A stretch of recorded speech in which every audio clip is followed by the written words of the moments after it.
Good morning students. நம்ம last 4 videos நம்ம என்ன பார்த்தோம் அப்படின்னு சொன்னால் காஸ்லா அதனுடைய அப்ளிகேஷன்ஸ் பற்றி நம்ம பார்த்துட்ருந்தோம் ஓகேங்களா. ஸோ இப்போ காஸ்லாவை யூஸ் பண்ணி எலக்ட்ரிக் ஃபீல்டு எப்படி ஃபைண்ட் அவுட் பண்ணுவோம் அப்படின்றதெல்லாம் நம்ம வந்து லாஸ்ட் கிளாஸில் நம்ம பார்த்துட்ருந்தோம் ரைட்டுங்களா. இந்த கிளாஸில் நம்ம என்ன பார்க்க போகிறோம் அப்படின்னா எலக்ட்ரோஸ்டாட்டிக்ஸ் ஆஃப் கண்டக்டர்ஸ் அண்ட் டைஎலக்ட்ரிக்ஸ். இப்போ கண்டக்டர்ஸில் எலக்ட்ரோஸ்டாட்டிக் நேச்சர் எப்படி இருக்குது அப்படிங்கிறது தான் இந்த வீடியோவில் நம்ம பார்க்க போகிறது ஓகேங்களா. ஸோ இந்த வீடியோவில் கண்டக்டர்ஸ் வந்து ஈக்குலிபிரியம் ஸ்டேட்டில், அதாவது எலக்ட்ரோஸ்டாட்டிக் ஈக்குலிபிரியம் ஸ்டேட்டில் எப்படி இருக்குன்றது பார்க்க போகிறோம். இப்போ ஒரு எலக்ட்ரிக்கல் கண்டக்டர் எடுத்துக்கிறோம் அப்படின்னு சொன்னால் அதில் நிறைய மொபைல் சார்ஜஸ் இருக்கும். அது எல்லாமே which are free to move in the mobile மெட்டீரியலுக்குள்ளார எப்படி இருக்கும் அப்படின்னா இந்த மொபைல் சார்ஜஸ், அதாவது நம்ம சொல்லக்கூடிய சார்ஜஸ்னால் நமக்கு தெரியும் ப்ரோட்டான் எலக்ட்ரான் அப்படின்னு நம்ம சொல்கிறோம் இல்லையா. ஸோ அதாவது பாசிட்டிவ் சார்ஜஸ் நெகட்டிவ் சார்ஜஸ்ன்றோம் இல்லையா. அதில் ஃப்ரீ சார்ஜஸ், அதாவது மொபைல் சார்ஜஸ் வந்து ஃப்ரீயாக மூவ் ஆகிட்ருக்கும் ஒரு இடத்துலேருந்து இன்னொரு இடத்திற்கு. அதாவது நம்ம ஒரு மெட்டாலிக் கண்டக்டர் எலக்ட்ரிக்கல் கண்டக்டர் அப்படின்னும் போது இந்த மொபைல் சார்ஜஸை நம்ம என்னென்னு சொல்கிறோம் அப்படின்னு சொன்னால் ஃப்ரீ எலக்ட்ரான்ஸ்ன்னு சொல்கிறோம். தட் ஃப்ரீ எலக்ட்ரான்ஸ் பார்த்தோம் அப்படின்னு சொன்னால் அது எப்படி இருக்காது அப்படின்னா which are not bound to the atom கூட என்ன பண்ணிட்டு இருக்காது. நம்ம படிச்சிருப்போம் எலக்ட்ரானிக் கான்ஃபிகரேஷன் படிச்சிருப்போம். அதாவது MNL அப்படின்னு சொல்லிட்டு ஆர்பிட்டல் படிச்சிருப்போம். அது இல்லாமல் SPDFன்னு சொல்லிட்டு சப் ஆர்பிட்டல் படிச்சிருப்போம். அப்படி சப் ஷெல்லாக இருக்கட்டும் இல்லை மெயின் ஷெல்லாக இருக்கட்டும், எந்த ஷெல்லில் வந்து எலக்ட்ரான்ஸ் கம்ப்ளீட் ஆகாமல் இருக்குதோ, ஒரு ஆர்பிட்டில் எலக்ட்ரான்ஸ் கம்ப்ளீட் ஆகாமல் இருக்கு இல்லையா, அந்த ஆர்பிட்டில் கம்ப்ளீட் ஆகாமல் இருக்கக்கூடிய எலக்ட்ரான்ஸை தான் நம்ம ஃப்ரீ எலக்ட்ரான்ஸ்னு சொல்கிறோம். ஸோ அந்த ஃப்ரீ எலக்ட்ரான்ஸ் வந்து எப்படி இருக்கும் அப்படின்னு பார்த்தோம்னா that which are not bound to any atom கூட அது எல்லாமே கனெக்ட் ஆகி இருக்காது. அப்போ என்ன ஆகும் அப்படின்னு சொன்னால் அதனால் அது ஈஸியாக அந்த சர்ஃபேஸ் ஆஃப் தி கண்டக்டரில் ஈஸியாக மூவ் பண்ணிகிட்ருக்கும் ஒரு இடத்துலேருந்து இன்னொரு இடத்துக்கு. சப்போஸ் இப்போ when there is no external electric field, நம்ம எந்த ஒரு எக்ஸ்டர்னல் எலக்ட்ரிக் ஃபீல்டும் நம்ம கொடுக்காம இருந்தோம் அப்படின்னா அந்த ஃப்ரீ எலக்ட்ரான்ஸ் எல்லாமே என்ன பண்ணோம்னா கண்டினியூஸாக ஒரு இடத்துலேருந்து இன்னொரு இடத்துக்கு மூவ் ஆகிட்டு இருக்கும். அதுவும் யூனிக்காக கிடையாது, ஒரு டைரக்ஷன்லன்னு கிடையாது, in random in all directions. கண்ணா அப்படின்னா அது மாட்டையும் இஷ்டத்துக்கு அலைஞ்சிட்ருக்கும். ஸோ அதை வந்து தமிழில் அழகாக சொல்லுவாங்க கட்டுரா எலக்ட்ரான்கள்னு சொல்லுவாங்க. ஸோ கட்டுரா எலக்ட்ரான்கள் மீன்ஸ் ஒன்றுக்கு ஒன்று பிணைக்கப்படாமல் ஃப்ரீயாக விட்டுருக்கிறது தான். அதாவது அது எந்த ஒரு இதுலேயும் கட்டுப்பாடில் இல்லை, அதை தான் கட்டுரா எலக்ட்ரான்கள்னு சொல்லுவாங்க. ஸோ தட் மீன்ஸ் நமக்கு இங்கே free electrons. The free electrons means that the electrons which are not bound in ஆட்டம்குள்ளே பார்த்தோம் அப்படின்னா நம்ம எலக்ட்ரான்ஸ். ஸோ ஆட்டம்ஸோடைய ஷேப் எப்படி இருக்கும், சைஸ் எப்படி இருக்கும் அப்படின்னு நம்ம இது 12th பார்க்கும்போது எலக்ட்ரான்ஸ் வந்து எப்படி இருக்கும் அப்படின்னா ஆட்டமில் எம்பர்டட் மீன்ஸ் பொதிக்கப்பட்டது அப்படின்னு நம்ம படிப்போம். பொதிக்கப்பட்டதுன்னு சொல்லும் பொழுது அப்படின்னா நம்ம மாதுளம் பழம் பார்த்துருப்போம் இல்லையா. இப்போ அந்த மாதுளம் பழத்துக்குள்ளார அந்த சீடு எப்படி இருக்கும், அதுக்குள்ளார பொதிச்சிருக்கும். ஸோ சீடை நம்மளால அவ்வளோ சீக்கிரமாக வெளியில் எடுக்க முடியாது. அதை தான் நம்ம என்ன சொல்லுவோம் அப்படின்னா எம்பர்டன்னு சொல்லுவோம். ஸோ அந்த மாதிரி இல்லாமல் எலக்ட்ரான்ஸ் வந்து ஃப்ரீயாக இருக்கும். எப்போ அப்படின்னு எலக்ட்ரான்ஸ் ஃப்ரீயாக போயிட்டுருக்கும். இப்போ நம்ம எக்ஸ்டர்னலாக எலக்ட்ரிக் ஃபீல்டு அப்ளை பண்ணாத வரைக்கும் எலக்ட்ரான்ஸ் வந்து ஒரு கண்டக்டருக்குள்ளார கண்ணா பின்னான்னு, அது means in all directions random மோஷனில் இருந்துகிட்ருக்கோம் ஓகேங்களா. ஸோ இதனால் என்ன ஆகும் அப்படின்னு சொன்னால் அப்போது அந்த சர்ஃபேஸில் இருக்கக்கூடிய எலக்ட்ரிக் ஃபீல்டு வந்து எப்படி இருக்கும் அப்படின்னா எலக்ட்ரிக் ஃபீல்டு இருக்காது. அப்போது ஒரு டைரக்ஷனில் போயிட்டு இருக்கக்கூடிய எலக்ட்ரான் இன்னொரு டைரக்ஷனில் போயிட்டு இருக்கக்கூடிய எலக்ட்ரானுடைய மோஷனை கேன்சல் பண்ணும். தட் மீன்ஸ் ஆப்போசிட் டைரக்ஷனில் இருக்குது அப்படின்னா கண்டிப்பாக என்ன பண்ண ஆரம்பிக்கும் அப்படின்னு சொன்னால் அது கேன்சல் பண்ணிடும். ஸோ அப்போ there is no net motion of electrons along any particular directions which implies that conductor is in electrostatic equilibrium. So in random motion means which opposite motionல இருக்கக்கூடியது ஒன்று கேன்சல் பண்ணிடுது அப்படின்னு சொல்லும் பொழுது அப்போ there is no net motions. Electrons ஒரு இடத்துலேருந்து இன்னொரு இடத்துக்கு போகவே இல்லை அப்படின்னும் பொழுது அப்போ அந்த கண்டக்டர் என்ன ஸ்டேட்டில் இருக்குன்னா எலக்ட்ரோஸ்டாட்டிக் ஈக்குலிபிரியம் ஸ்டேட்டில் இருக்குன்னு அர்த்தம். So there is no net current in the conductor. So இப்போ என்ன எலக்ட்ரான் மூவ் ஆச்சுன்னா தான் the direction of or the motion of electron தான் நம்ம என்னன்னு சொல்றோம்னா கரண்ட்னு சொல்றோம். ஸோ இப்போ எலக்ட்ரானே ஒரு இடத்துல இருந்து இன்னொரு இடத்துக்கு மூவ் ஆகலை அப்படின்னா அங்கே there is no currentன்னு சொல்லலாம். ஓகேங்களா? A conductor at electrostatic equilibrium has the following properties. இப்போ ஒரு கண்டக்டர் வந்து எலக்ட்ரோஸ்டாட்டிக் ப்ராப்பர்ட்டியில் இருக்கு அப்படின்னு சொன்னால் அதுக்கு எலக்ட்ரோஸ்டாட்டிக் ஈக்லிபிரியமில் இருக்குன்னா நமக்கு வந்து சம் ப்ராப்பர்ட்டிஸ் தேவை. ஓகேங்களா? So electrostatic equilibrium means there are a lot of free electrons in the conductor. When no external electric field is applied, the electrons are in random motion in all directions. ஓகேங்களா? அப்போ random motionல எல்லா directionலையும் electrons move ஆயிட்டு இருக்கும் பொழுது there is no net electric field in the conductor. There is no net electric field in the conductor means electric currentம் அங்கே இல்லைன்னு தான் அர்த்தம். ஓகேவா? ஸோ எலக்ட்ரிக் கரண்ட் இல்லை அப்படிங்கிறது தான் நம்ம என்னன்னு சொல்கிறோம் அப்படின்னா எலக்ட்ரோஸ்டாட்டிக் ஈக்லிபிரியம். தட் மீன்ஸ் என்னன்னா எலக்ட்ரான்ஸ் ரேண்டம் மோஷனில் இருந்தாலுமே நெட் மோஷன் அப்படிங்கிறது இல்லைங்கிறது தான் நம்ம என்ன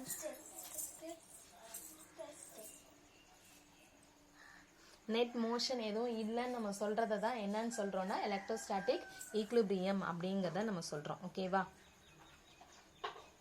பென்சில் எடுத்துட்டோம். the electric field. ஸோ அதில் some properties பார்க்க போகிறோம். அந்த some propertiesல first property என்ன அப்படின்னா electric field is zero everywhere inside the conductor. Electric field is zero everywhere inside the conductor. This is true regardless of whether the conductor is solid or hollow. ஓகேங்களா? So இது ட்ரூவாக இருக்கும் எப்போன்னா நம்ம எடுத்துக்கக்கூடிய material solid R ஹாலோவாக இருந்தால் நமக்கு இது ட்ரூன்னு சொல்லுவாங்க. Okay, so அப்போ என்னென்ன இருக்குன்னு பார்ப்போம். இது ஒரு எக்ஸ்பெரிமெண்டல் ஃபேக்ட்.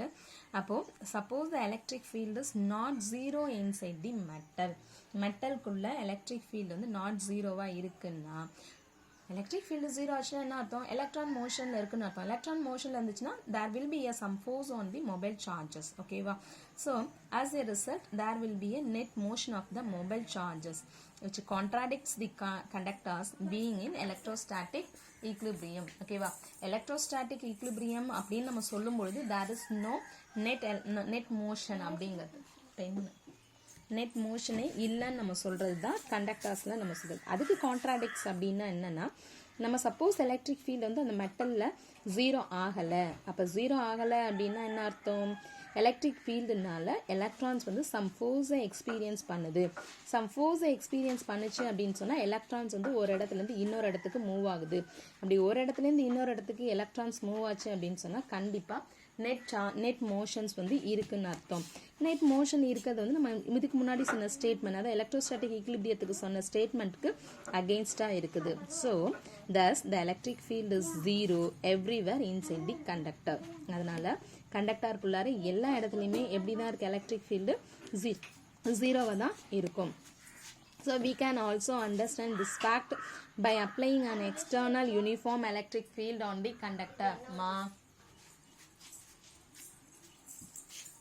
ஸோ இதை வந்து நம்ம எக்ஸ்டர்னலாக ஒரு எலக்ட்ரிக் ஃபீல்டு அப்ளை பண்ணும்பொழுது நமக்கு இதை அண்டர்ஸ்டாண்ட் பண்ணிக்க முடியும்.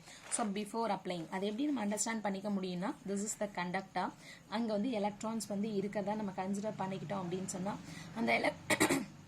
அந்த எலக்ட்ரான்ஸ் வந்து நம்ம எக்ஸ்டர்னலாக எலக்ட்ரிக் ஃபீல்டு அப்ளை பண்ணுறதுக்கு முன்னாடி வரைக்கும் இந்த எலக்ட்ரான்ஸ் எல்லாம் யூனிக்காக போகாது. இன் ரேண்டம் மோஷனில் கண்ணா பின்னான வெவ்வேறு டைரக்ஷனில் டிஃப்ரெண்ட் டைரக்ஷனில் அது அந்த ஸோ ஓன் அதை இஷ்டத்துக்கு என்ன பண்ணும் எல்லா டைரக்ஷன்லையும் மூவ் ஆகிட்டுருக்கும் without any external electric field.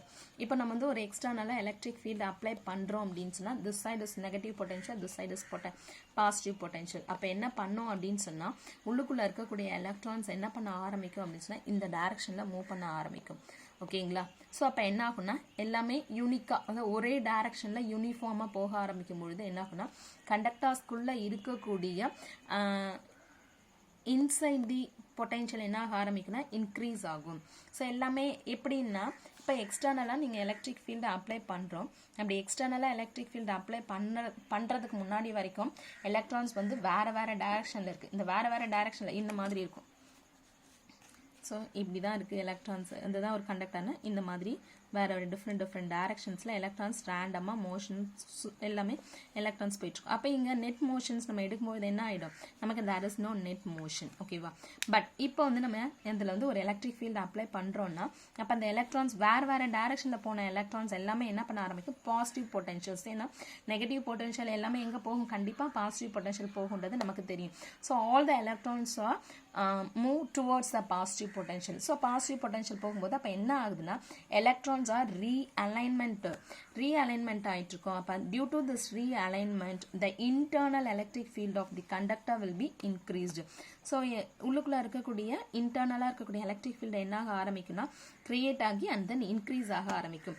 எது வரைக்கும் இன்க்ரீஸ் ஆகும் அப்படின்னு சொன்னால் நம்ம வெளியில் கொடுத்த எக்ஸ்டர்னல் பொட்டன்ஷியல் வேல்யூ வந்து 0 ஆகிற வரைக்கும் இந்த இன்டர்னல் எலக்ட்ரிக் ஃபீல்டு இன்க்ரீஸ் ஆகிட்டே இருக்கும்.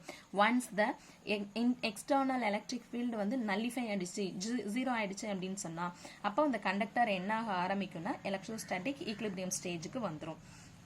திரும்ப சொல்கிறேன், without any external electric field இந்த கண்டக்டரில் இருக்கக்கூடிய எலக்ட்ரான்ஸ் வந்து டிஃப்ரெண்ட் டைரக்ஷன்ஸில் போயிட்டுருக்கும். நம்ம எலக்ட்ரிக் ஃபீல்டு அப்ளை பண்ணதுக்கப்புறம் அதில் இருக்கக்கூடிய எலக்ட்ரான்ஸ் எல்லாமே என்ன பண்ண ஆரம்பிக்கும்னா ரீஅலைன்மெண்ட் ஆகும்.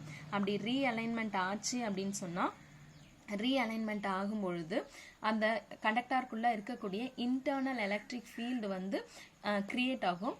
கிரியேட் ஆனது இன்க்ரீஸ் ஆகிட்டே இருக்கும். எது வரைக்கும் இன்க்ரீஸ் ஆகும் அப்படின்னு சொன்னால் நம்ம வெளியில் நம்ம அவுட் சைடில் எக்ஸ்டர்னல் எலக்ட்ரிக் ஃபீல்டு கொடுக்குறோம் இல்லையா, அந்த எக்ஸ்டர்னல் எலக்ட்ரிக் ஃபீல்டு நல்லிஃபை ஆகிற வரைக்கும் internal electric field ஓட value increase ஆகும்.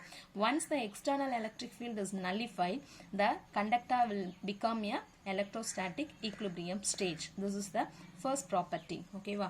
So next அந்த டைம் வந்து equilibrium stage எது வரைக்கும் எந்த டைமிங்ல நடக்கும் அப்படின்னு சொன்னா 10⁻⁻16 seconds குள்ளார நடக்கும் and which can be taken as almost instantaneous. Instantaneous நம்ம சொல்லக்கூடிய instantaneous coffee உடனே போட்டு எடுக்கிறோம் இல்லையா அந்த மாதிரி. ஸோ இன்ஸ்டன்டேனியஸாக டைமுக்கு சீக்கிரமாகவே நமக்கு என்ன ஆக ஆரம்பிக்கும், அந்த கண்டக்டர் வந்து எலக்ட்ரோஸ்டாட்டிக் ஈக்லிபிரியம் ஸ்டேஜை ரீச் பண்ணிடும். ஓகேங்களா? ரைட். செகண்ட் ப்ராப்பர்ட்டி என்னன்னா, there is no net charge inside the conductor. கண்டக்டருக்குள்ளார நெட் சார்ஜ் வந்து இல்லை அப்படின்னு சொல்லும் பொழுது என்ன ஆகும், அப்போ அந்த charges must reside only on the surface of the conductor. அப்போ சார்ஜஸ் எல்லாமே எங்கே இருக்குது, அதாவது ஒரு கண்டக்டருக்குள்ள within the conductor there is no net charge. அப்போ நம்ம சார்ஜஸ் அந்த கண்டக்டர் கொடுத்து அந்த சார்ஜஸ்லாம் எங்கே போகும் அப்படின்னு சொன்னால் reside only on the surface of the conductor. So இந்த சார்ஜஸ் எல்லாமே எங்கே போய் இருக்கும், சர்ஃபேஸ் ஆஃப் தி கண்டக்டரில் தான் இருந்துட்டு இருக்கும். ஸோ இதை வந்து நம்ம காஸ் லாவை யூஸ் பண்ணி நம்மளால சொல்ல முடியும். ஸோ அப்போ ஒரு ஸ்பியர் சர்ஃபேஸ் இல்லை எனி ஷேப், எந்த ஒரு ஷேப் கண்டக்டர் நம்ம கன்சிடர் பண்ணிட்டு a Gaussian surface is drawn inside the conductor. So அப்போ என்ன பண்ணுறோம் அப்படின்னா ஒரு சர்ஃபேஸை சுற்றி around the surface ஒரு Gaussian surface கன்சிடர் பண்ணிக்கோங்க. that Gaussian surface should be near the surface of the conductor.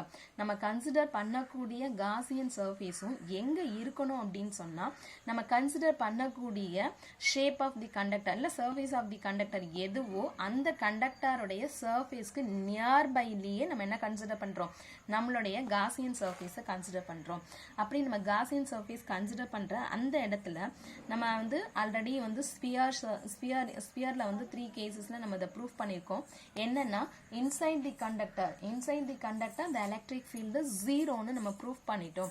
So அப்போ inside the conductor electric field வந்து 0, the charge is 0, there is no net charge within the inside the conductor நம்ம prove பண்ணிட்டோம். Suppose இப்போ இந்த கண்டக்டருக்கு நம்ம charges கொடுக்குறோம் அப்படின்னா the charges எல்லாமே எங்கே போகும்னா the charges will be எங்கே மூவ் ஆக ஆரம்பிக்கும்னா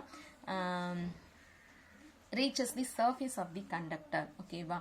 ஸோ கண்டக்டரில் சார்ஜஸ் இல்லை கண்டக்டருக்குள்ள within the surface electric flux வந்து 0. அதனால் காஸ் லாவை நம்ம இம்ப்ளை பண்ணும்போது தேர் இஸ் நோ நெட் சார்ஜ்னு சொல்லியிருக்கோம்.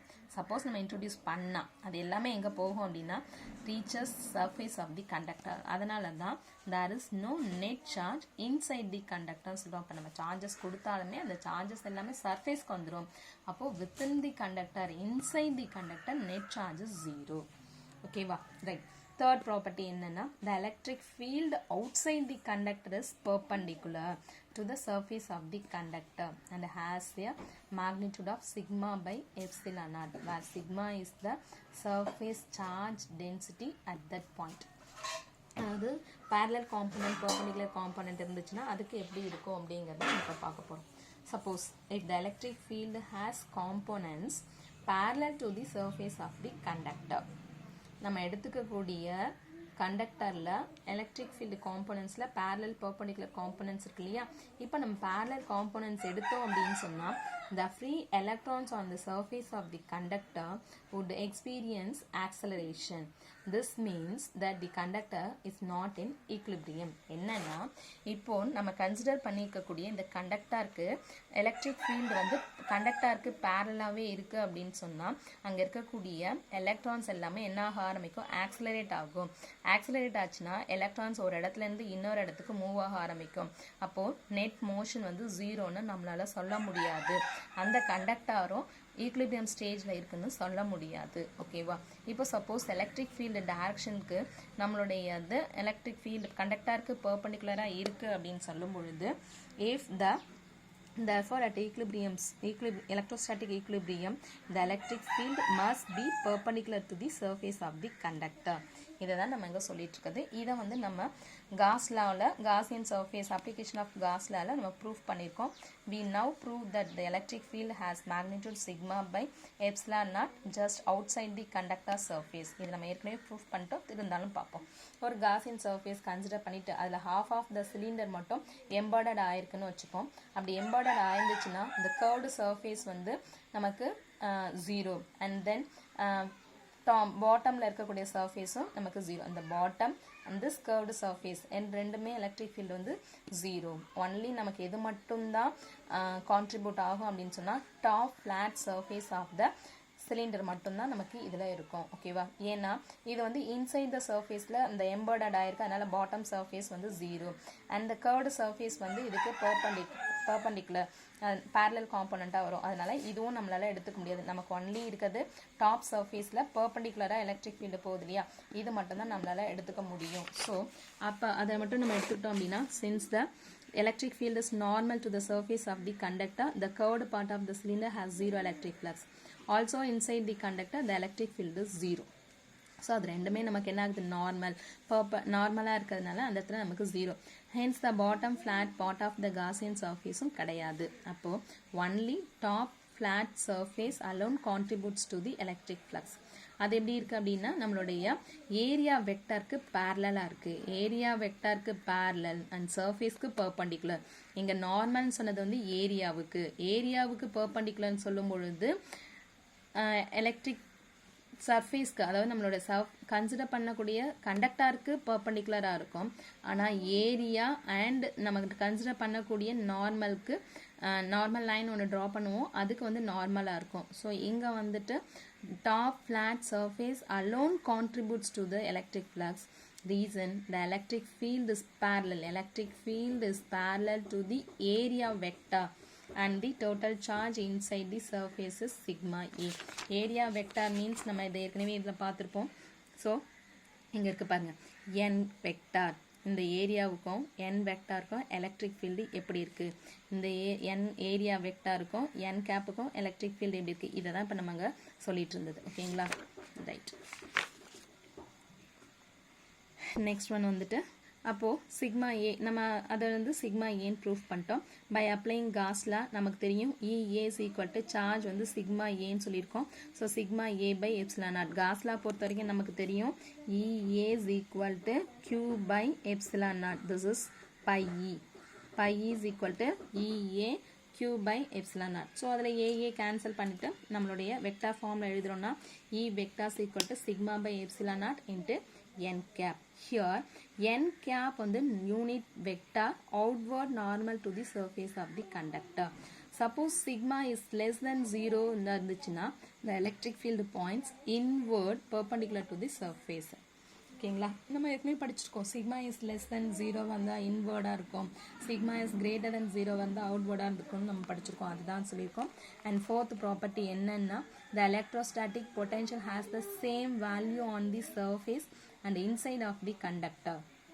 Okay va, என்னன்னா we know that the conductor has no parallel electric component on the surface, which means that charges can be moved on the surface without doing work. electric component வந்து parallel component இல்ல, ஒரு கண்டக்டர்ல parallel electric component இல்ல அப்படின்னு சொன்னா அப்ப என்ன நடக்கும்னா அது உள்ளுக்குள்ள இருக்கக்கூடிய சார்ஜஸ் நம்மளால ஈஸியா மூவ் பண்ண முடியும், எந்த ஒரு வேலையும் செய்யாமலேயே. this is possible, இது எப்போ மட்டும்தான் நமக்கு பாசிபிள் அப்படின்னா only if the electrostatic potential is constant at all points on the surfaces.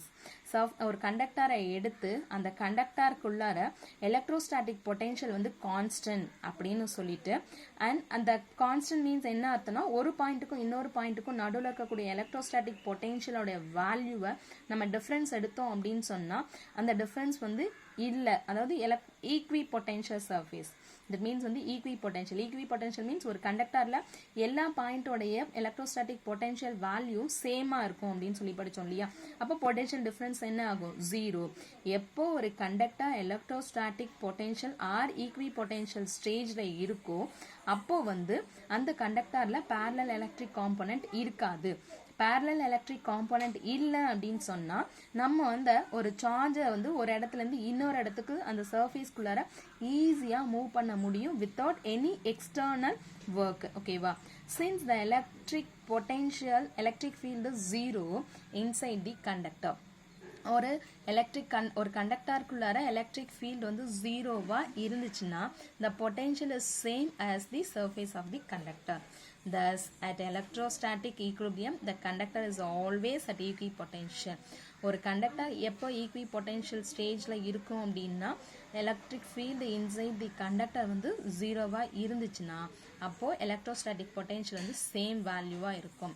Electrostatic potential வந்து இன்சைட் த சர்ஃபேஸ்லயும் கண்டக்டருக்குள்ளேயும், அதாவது on the surface inside the conductor 0வா இருக்கும். எலக்ட்ரிக் ஃபீல்டு சொல்லல, எலக்ட்ரோஸ்டாட்டிக் பொட்டென்ஷியல். நம்ம சார்ஜஸ் பத்தி இங்க பேசல, சார்ஜஸ் பத்தி பேசும்போது தான் inside the conductor 0 on the சர்ஃபேஸ்னு சொல்லியிருக்கோம். இப்போ ஒரு கண்டக்டர் எலக்ட்ரோஸ்டாட்டிக் பொட்டென்ஷியல்ல இருக்கு அப்படின்னா ஈக்வி பொட்டென்ஷியல் சர்ஃபேஸா இருந்துச்சுன்னா கண்டிப்பா அது வந்து எலக்ட்ரோஸ்டாட்டிக் பொட்டென்ஷியல் வந்து இன்சைட் த சர்ஃபேஸும் ஆன் த சர்ஃபேஸும் ஈக்குவலா இருக்கும். அதுக்கு வந்து எலக்ட்ரிக் பேரலல் காம்போனன்ட் அதுல இருக்கக்கூடாது, ஒன்லி பெர்பெண்டிகுலர் காம்போனன்ட் மட்டும்தான் இருக்கணும். ஓகேங்களா? இந்த 4 கண்டிஷன்ஸ் அண்ட் 4 ப்ராப்பர்ட்டிஸும் உங்களுக்கு புரியும் நினைக்கிறேன். நீங்க சொன்னதை ஒரு தடவை நல்லா ரிப்பீட் பண்ணிட்டு இது தியரி பார்ட்டு ஒரு தடவை நல்லா ஒரு 2 or 3 டைம்ஸ் படிச்சுட்டு ஈஸியாக புரியுதான்னு பாருங்க. எனி டவுட் இருந்துச்சுன்னா ரிப்ளை பண்ணுங்க, டவுட்டுக்கு நான் ஆன்சர் பண்ணுறேன். ஓகேங்களா? Thank you students.